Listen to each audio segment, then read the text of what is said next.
C'est un peu par hasard que tout cela a commencé. L'extrême pétanque voit le jour il y a quelques années alors que plusieurs amis sont réunis pour jouer aux boules dans leur jardin. Au départ, je pense que c'était avec un tas de bûches dans un jardin et voilà, le cochonnet a roulé dedans, on s'est dit pourquoi pas et puis je pense que c'est parti comme ça, de se dire voilà, on va adapter en fonction du terrain où on est et pas toujours se cloîtrer dans un terrain bien précis, quoi.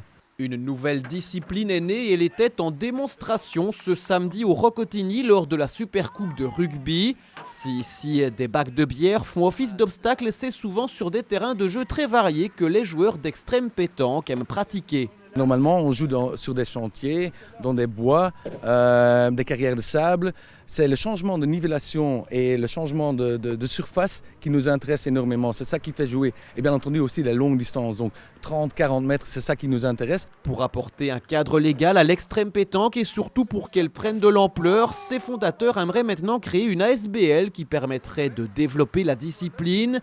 Une fédération a déjà été créée et ses membres fondateurs misent avant tout sur la communauté et le rassemblement autour de l'extrême pétanque. C'est la communauté qui est centrale, donc on essaye de faire jouer les gens à travers les réseaux sociaux et les vidéos qu'on met. Et donc on inspire les gens et on espère qu'ils font des vidéos et des jeux chez eux. Et comme ça, ils envoient les photos à nous et on réutilise leurs médias pour inspirer d'autres gens. Et donc c'est comme ça qu'on essaye vraiment d'inspirer toute cette communauté autour de l'extrême pétanque. L'extrême pétanque, c'est comment ? C'est plutôt extrême, hein. Honnêtement, les bras là, c'est chaud quoi. Faut lancer fort et loin, donc c'est surprenant. C'est un peu plus difficile, avec des caisses ou des pneus, des obstacles qu'il faut éviter ou parfois même on peut céder de cela. Est-ce que tu aimes bien ? Ah oui, j'adore. J'ai déjà fait un petit peu de pétanque avec mes grands-parents et tout ça et c'est beaucoup mieux l'extrême pétanque avec les caisses et tout ça. Voilà, c'est trop peinard la pétanque normale ? Non, on va pas dire ça, mais c'est un peu plus pour les vieux.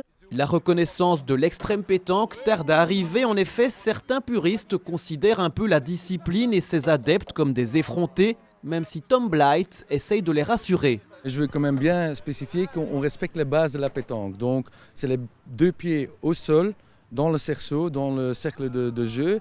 Et on jette comme on jetterait normal, ou on lance la boule, c'est plutôt ça, on lance la boule comme on jouerait normalement dans la pétanque, donc on ne va pas faire comme ça, même si on a 30-40 mètres.